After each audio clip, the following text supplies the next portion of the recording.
we teach him to always stick up for your beliefs. And I mean, you're going over the revolution this for 7th grade. I mean, the founding fathers stood up for what they believed in against unjust laws. This is unjust. Hi, I'm Terr. I'm a lawyer at Fire, and today we're going to look at an incident at a public school in Colorado where a student was kicked out of class for displaying a Gadsden flag patch on his backpack. Let's take a look. Do they know what the Gadsden flag is? That it's a historical flag?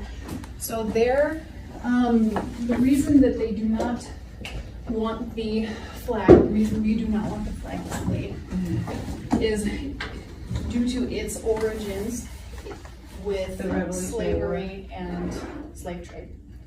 That is what was, that's the reasoning behind why we do not want to display The Gadsden flag? the "Don't Tread on Me." Okay. Which is the Gadsden flag?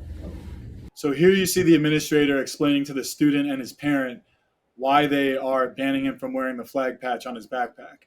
The administrator incorrectly says that the patch, the Gadsden flag, has its origins in slavery and the slave trade.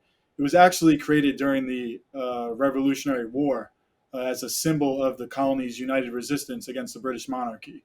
But more importantly, under the First Amendment, the actual or perceived viewpoint of the patch cannot in and of itself be a reason for banning it. I mean, he is able to go. I was actually just telling him, like, I was upset that he was missing so much school. I'm like, so I asked if can he just take his stuff out of his bag and go back to class. Like, I just want him to go back to class.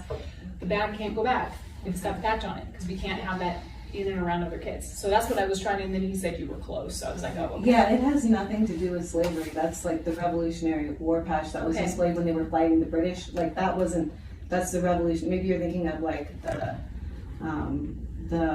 Confederate flag. Okay. And here you see the administrator saying that she feels bad that the student has to miss class, that the school keeps pulling him out of class. But of course, the student's not making that decision. That's the school's decision to punish the student for exercising his First Amendment rights. And that's a decision that the school can reverse at any time. I am here to enforce the policy that was provided by the district. Okay. And definitely you have every right to not agree with it. I mean, Yeah, because the absolutely. ACLU says that he's allowed to wear that. If you like go on their website, it's like says in big letters.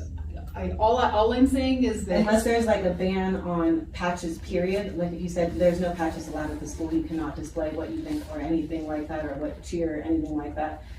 I think it's like one-sided, you know, because you allow some patches but not other patches. Kids have patches like other names and like the American flag and backpacks. Yeah.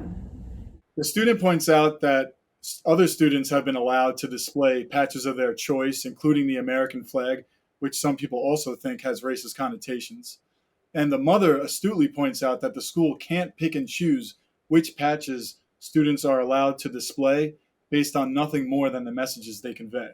Schools do have the authority to limit student speech that causes a substantial disruption of the learning environment or where there is a concrete threat of a substantial disruption. But nothing like that happened here. The parent says that all that happened is one teacher didn't like the patch and reported it to the administration, and that's just not enough to justify restricting a student's First Amendment rights.